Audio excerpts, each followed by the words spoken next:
For persons with high blood pressure, this would be very beneficial to you. This is Arthurnberry. This is the powder form. All I did was blend out the actual berries. So this is the berry form, in the whole berry form. This is the powder. This is cayenne pepper. Both are amazing for high blood pressure. Cayenne pepper is a blood thinner. Cayenne pepper helps with pain.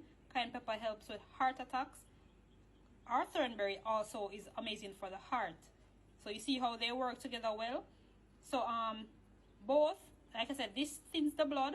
So your blood obviously is restricted if it is that you have high blood pressure. In most cases, there's some form of restriction. When you have a heart attack as well, it's an obstruction of blood flow to the heart. It's the same thing with a stroke. An obstruction of blood flow to the brain. That's what a stroke is. And that's the same thing with the heart. It's obstructions, right? So the cayenne pepper thins out the blood so it flows easier. So that's why it lowers the blood pressure. Arthurnberry, amazing to lower also high cholesterol. It's great for our immune system, overall so-called immune system. It's great for that. So these are things that you can take for high blood pressure. However, you still have to address the cause. Why do you have high blood pressure? Because you can have it for multiple reasons, stress being one of those reasons. Being obese is one of those reasons. You know, if you have extra weight on you, that can lead to high blood pressure as well. So you have to remove those factors. You have to change your diet if you want to have it gone, or you'll be living on these herbs for all your life. And you should not be living on no herbs for all your life. No specific herbs, right? So you will need to change your diet. If it is that you eat meat, try to cut it down. If you eat it 7 days per week, start off by cutting it down to, say, 4 days per week.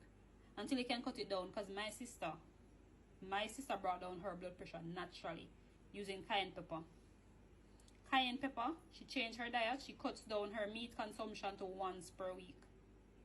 Right? So that's how powerful your diet is. Because your diet is really the problem. In most of the cases, that's where it starts. Right? So you have to address the issue. You can't just come and say, what can I do for high blood pressure? What herb is good for the high blood pressure? That would be like you going to the doctor and asking for a pill. It's the same difference. You still need to address why you have the high blood pressure in the first place. So you have to make a diet change.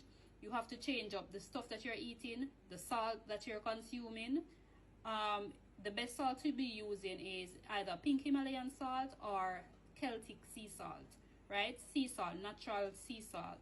They have some other forms of sea salt that is rather very cheap.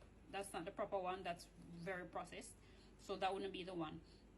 So you have to watch that. You also have to watch your sugar consumption. Because yes, sugar consumption also is a contributing factor to having high blood pressure. So you have to make diet changes. It's a must if you really want to get this thing under control. So that's what my sister did. She brought down her blood pressure naturally. Doctors wanted to put her on medication. She refused. She asked me what to use. I told her this. The most powerful cayenne pepper. This is so amazing for so many things. This is good for sinus. This is good for, like I said, heart problems, heart attacks. This is good for if you have a wound and you're trying to stop the bleeding. Cayenne pepper is amazing for that. Cayenne pepper is also good for ulcers. This is such an amazing herb. It's in powdered form, as you can see. Amazing.